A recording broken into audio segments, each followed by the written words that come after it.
Hangman Adam Page is a sneaky little cowboy. Let's talk about it.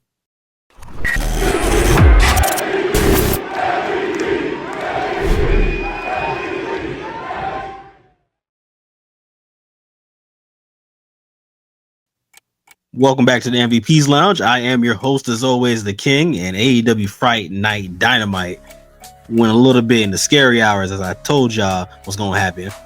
We started out with the tornado tag between Darby Allin and Orange Cassidy against the Death Riders, Wheeler Yuta and Danny Garcia. It was, again, a fun, action-packed tornado tag team match. This is the way you need to start a show out, just with action, craziness, and of course Darby Allin. Like he's gonna go crazy. You already know already. In a tornado tag match, in a singles match, in a Extreme Rules match, it don't matter. Like Darby Allin gonna go all out in these matches, pun intended. And they went all out.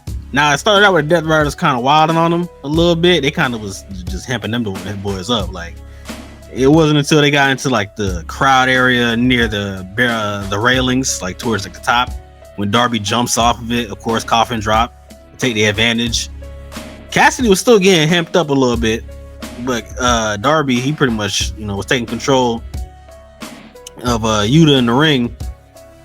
And then that's when Garcia came in, and the odds got stacked against him. So it kind of started getting a little wild, but Cassidy ended up assisting, putting the table up, and putting Garcia through that table. And then eventually Darby Allin gets Yuta in a Scorpion Deathlock, and that's all she wrote for the Death Riders. Darby Allin on top in this one. This was a fun tornado tag to start the show. It's what we really needed. It's what we needed to start the show. Get the crowd going, get the people hot. Okay. Now, what didn't get the people hot, what did not get the people hot, was Hook. Because Hook was, arriving in the arena, and he cut a promo. And his promos, I mean, it was okay, better than what it usually is. But I mean, he talked about being the underdog in that match for the main event. But like, I don't know, again, he's working with Eddie Kingston, so maybe Eddie Kingston can still try to get him some more improvement. But as of right now, it's just that we're gonna let Hook's in-ring work do the talking for us instead of his words. But it was a little decent. You get to the back though, and Don Callis is back there, pretty much gloating per usual. And the Young Bucks were they're going to go out for their entrance, and Don Callis is like, "Hey guys, look. I know you guys had a horrible loss on Collision, and I saw what happened. The Don Callis family is still open to some new members. Like, you guys can still join. I know you don't have to give me an answer now, but I got a surprise for you guys. Okay, I helped you guys out with your entrance." And they go out there, they get a full entrance. Don Callis is announcing them. They get pyro, fireworks, they get everything, the whole shebang. So maybe the Bucks might end up joining the Don Callis family. I don't know. The family is gigantic as it is already. They already got like 18 different people up in there. But now the Bucks might be in it. We'll see. We'll see how that goes. I don't know if they will do it, but hey, they've been desperate for money, so I wouldn't be surprised if they did.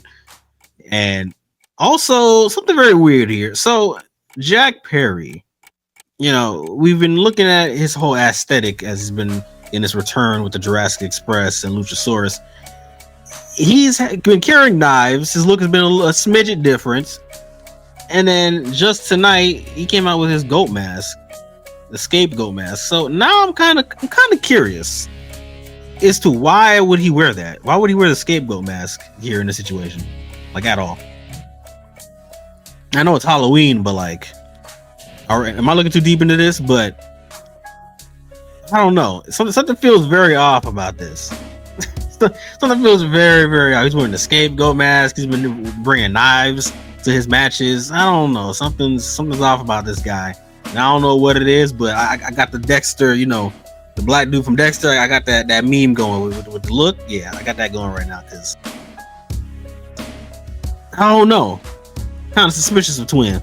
Kind of suspicious, but regardless of the fact, so we get a fatal 4-way tag team match: JetSpeed versus Jurassic Express versus FTR and versus the Young Bucks.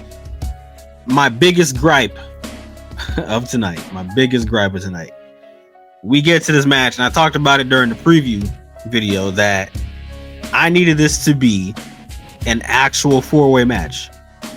I needed 4 people in the ring, and of course they do the format with just 2 people and people have to sneak tags in.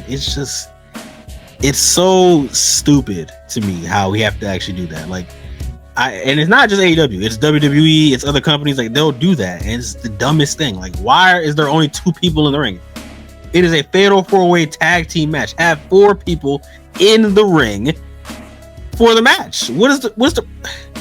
This is stupid. It's stupid, and I hate it because one, the match breaks down into a tornado match, regardless of the fact the referee doesn't never knows who the hell's legal. They don't know what the hell's going on. Nobody knows what's going on. The crowd doesn't know. The commentary doesn't know. I don't think Tony Khan knows. Nobody knows. And the match, somebody ends up winning the match regardless. So at least make it make sense by making 4 people be in the ring, so that if chaos goes on, it just makes sense and people can get the pins.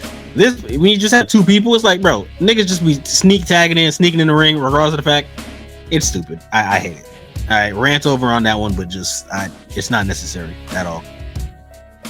Regardless of the fact, if you remove the whole factor of sneak tags and 2 people in the ring, once everything started breaking down, it started getting good. Everyone started wild, and Jack Perry getting slammed across the announce table. Kevin Knight getting superplexed to the outside by Dax. The Bucks going crazy with super kick parties and BTE triggers. It was a lot going on. It was a lot of chaos and wildness, and everybody getting their moves off in this match. I enjoyed it. I just hated that whole portion of just like 2 people. Like, it's a stupid concept, but once the match turns into a tornado tag match, it gets better.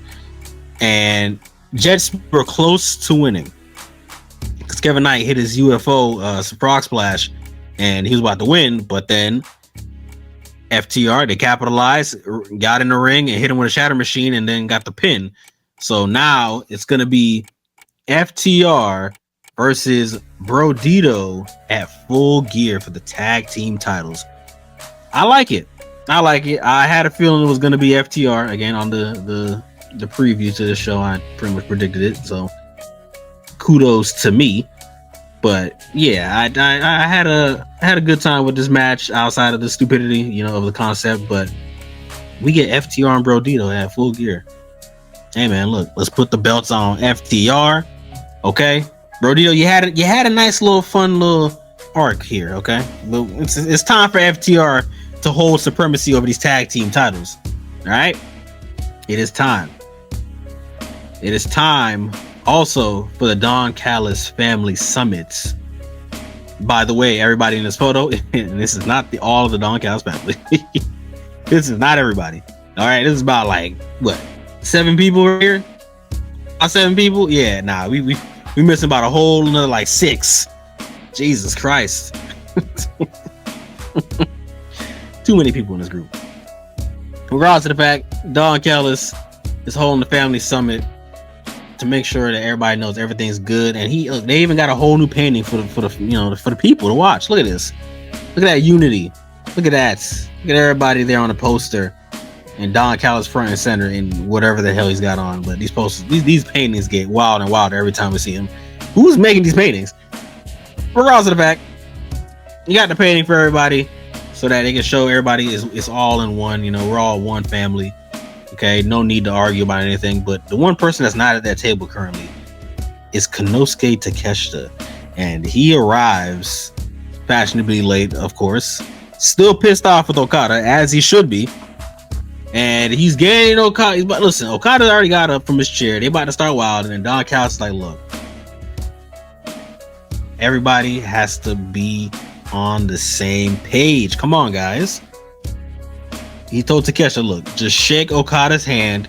Just let bygones be bygones. Do it for me. Okay, do it for me. Shake Okada's hand. And Takeshita, again, look, you already pointed him out, all right? You're the alpha, but there's a bunch of alphas in this group. So come on. Let's work on the same page. So, okay. So Takeshita taking Don Callis by his words, like, all right, fine. He goes to go shake Okada's hand, and of course Okada flips him off, and it gets wild. Everyone's got to break them apart. It's getting out of hand. Yo, Okada is trolling. Okada is trolling this man, and Takeshita wants to kill him. And I need to see him kill him. I need to see it. I need to see him kill him. This is necessary to the plots. Okada's got to die. He been cheesing. He been laughing at the dude too much. Nah, we gotta run the fade. We have to run the fade at this point. Cause you playing in my face. You is playing in my face, and I'm not taking it no more. You gotta die. You just gotta die. And we doing it in Tokyo Dome too. Tokyo Dome, red shoes, everything. Let's go. Run it. Run the fade. Run the fade. I like the Summit segment. I liked it. I need more Takeshita and Okada. I need it. I need the match. Come on, Tony Khan. But it need to be in Tokyo Dome though. Red shoes. All right. And then on to Jon Moxley and his match with Kyle O'Reilly. They won, you know what I'm saying? He wanted a rematch immediately after what happened last week. So, you know, hey, Tony Khan will oblige. He gives him the rematch. And it ends in a countouts. Not too much of a fan of that, but when you look at what happens after, it makes sense. Because we're trying to lead everything too right now. But Kyle O'Reilly, I mean, hey, he's won and a draw with Moxley so far. So shouts out to Kyle O'Reilly, or Kyle number 2. But after the match was over, Kyle's in the ring and he's talking with the referee. Aubrey's like, you know, hey, look, it is what it is. I already counted to 10. You guys got counted out. Marina gets to the ring and then knocks out Aubrey the same way Moxley knocked out who knocked out last week? Was it Bryce? I don't remember the referee's names, but he knocked out the referee from last week. Marina knocked out Aubrey this week, and then Claudio pulled up and uppercutted the hell out of Kyle. I think O'Reilly wants to the match, but yeah, he wanted more time. They was stomping this dude out. Crazy. Shouts out to the Conglomeration for showing up to assist and help out their boy, and Darby Allin showed up as well. And you know, they're just sick and tired of the Death Riders, as many people are right now. They're sick and tired of seeing them. So they gave the mic again. Of course, Mark Briscoe has to, you know, say his words, but after they gave the mic to Orange Cassidy, they made it official. It is going to be the Conglomeration with Darby Allin against the Death Riders in blood and guts. Man, oh man. If you thought niggas wasn't dying before, niggas gonna die now. It's over. Blood and guts. I don't know if this is the point where we get something crazy where Orange Cassidy may turn on the Conglomeration and Darby, or if this is where the Death Riders finally die. We'll have to see. We'll have to wait and see. But I got this weird feeling that's where this might go. Either Orange Cassidy's turning, or the Death Riders are dying. I don't know which one, but it's looking pretty interesting over here, and it's gonna get wild and wacky.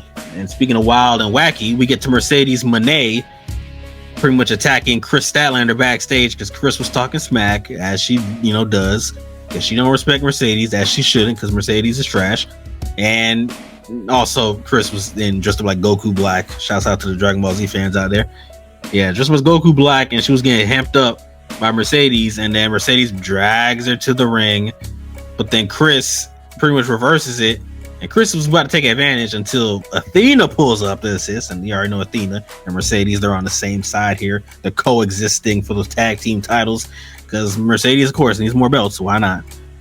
But Chris gets some assistance from the help of Willow Nightingale and Harley Cameron and Amber Moon. They cuss them out from a distance. That's Amber Moon. Athena and Mercedes cuss both of them out while they're leaving. And we already know we're getting their match next week on Dynamite. It's going to be the next round in the women's tag team tournament.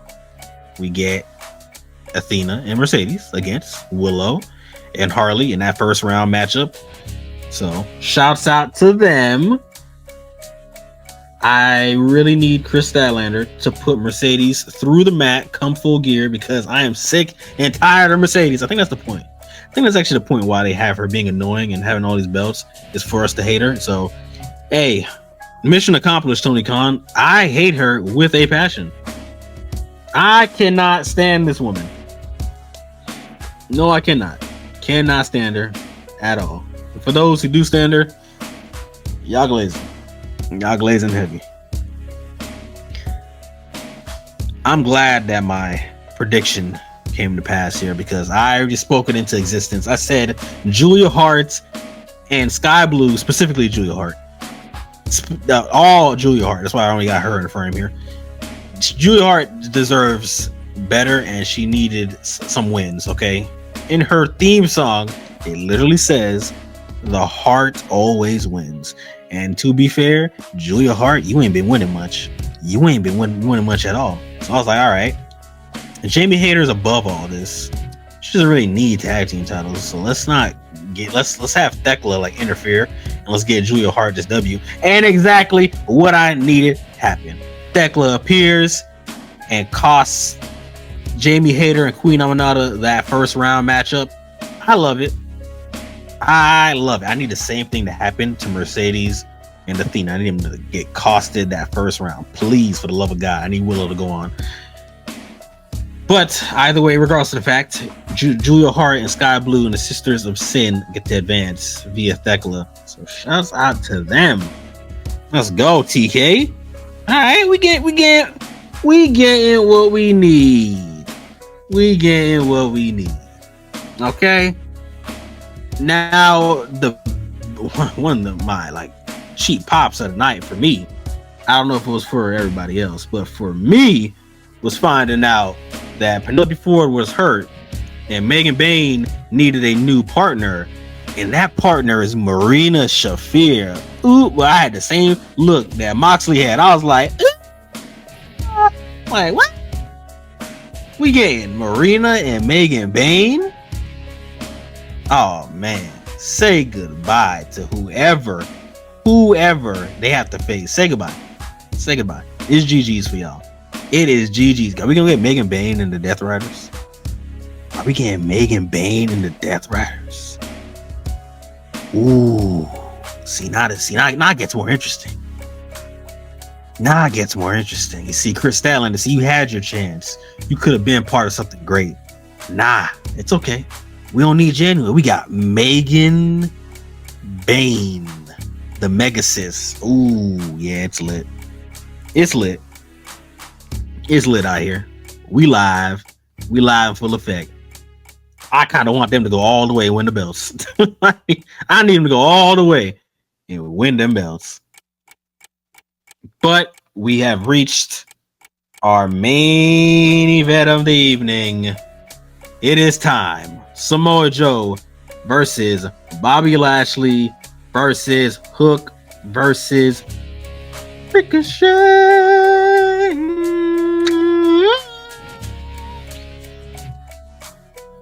I already called it already. This match was going to be lit. I called it. And this match was fine. Lashley was out here hurting folks. He was trying to calm down Hook in the beginning of this match because Hook was kind of crashing out a little bit. He was trying to calm down, but Hook ain't want to listen. So he had to like apologize to Taz real quick in the camera and be like, "Hey Taz, look, I'm sorry, but I got to kill your son real quick." And Spine busted the hell out of this dude on the apron. Joe and Bobby Lashley was going crazy. Joe and Hook was going crazy. Ricochet was tapping in, hitting all kinds of springboard flips over the rope, landing on his feet. This match was a fun match to watch. I like seeing things like this. This was different. It was a different clash of styles. You had the high flying Ricochet, the powerhouse and Lashley. You had the technical ability with Hook, and then you had Samoa Joe, who was a brawler and a suplex machine as well. So like it was great to see these different clash of styles in this match. They went crazy. It did. By the ending of the match, though, it did have a little bit of a shimmy mess up because Lashley was too busy distracted by Ricochet, of course, and Hook was over there paying attention to that too. So of course, Hook, like the idiot he is, not knowing that the person in this match, other than those other two, what's the main thing for the ops? Don't get caught lacking. Do not get caught lacking. What Hook happened to Hook? He got caught lacking. He got caught lacking in the ring. And of course, he's getting choked. Lashley tries to rush back to the ring, but Lashley runs up to the ropes and just like busts into it. Like, he just rams himself into ropes. I'm like, sir, slide in the ring and go break up that submission. What are you doing, sir? So they kind of timed that wrong, but then Hook eventually taps out after. But like, Lashley, had you just slid into the ring, you could have broken it up. But neither here nor there. Neither here nor there on that one. Samoa Joe's the winner, as expected, because this feud has to continue. You can't just be like, all right, we're just not continuing the feud. So, of course, Samoa Joe is the victor in this situation. He's going on the Full Gear, and by the end of it, the rest of the ops show up, and then Tony Schiavone comes into the ring because he has the half white mask on his face, and he's like, all right, guys, we're going to celebrate. But first, before we celebrate, we're going to get the contract, signed for you for Full Gear. So let's call out, our crew members. So they had other crew members backstage. So early on, when the Young Bucks were backstage, they had looked and saw people dressed up in costumes. So they saw the Marshmallow Man that Hangman was dressed up as years ago, if you guys remember that. And they pretty much ignore it, but they're like caught off guard, of course. And of course, the whole world is like, hey, look, it's the Marshmallow Man. Hangman wore that suit. So when they see him coming out in the air, and they're like, oh, wait, is that Hangman in that suit right now? And of course, Samoa Joe, he's not in no dummy. So he's like, hey, look, my boys in the ops. Hey. I want to make sure I'm safe here in the ring. So let's handle business. So, of course, Shibata and Hobbs, they take out the rest of the workers, and then they go to the Marshmallow guy last, and then they pull his mask off, and it's just some random Asian dude. So then they kick him out the ring, and they're chilling. You know what I'm saying? They're chilling. Schiavone says, all right, let's toast. Let's get some beers out. So they go grab some beers, and then Schiavone gets back in the ring with the beer in hand, and then he's still glazing. He's like, all right, it's gonna be Samoa Joe against the cowboy and this and that, and it's just dragging on a little bit too long for me. I'm like, this is dragging. What's happening right now? Why are we dragging this? Out of nowhere, Schiavone's voice just changes into Hangman's voice, and I'm like, wait, what? And the person in the ring is not Tony Schiavone. It is Hangman Adam Page dressed up as Tony Schiavone with a mask over half his face. Yo, this costume that he had like a fat suit on a little bit, and the wig and everything. I thought this was Tony Schiavone. I swear to God, I thought this was Tony Schiavone. It wasn't even Tony Schiavone. It was Hangman Adam Page catching the ops lacking. An embodiment of cowboy shit. Long may he reign.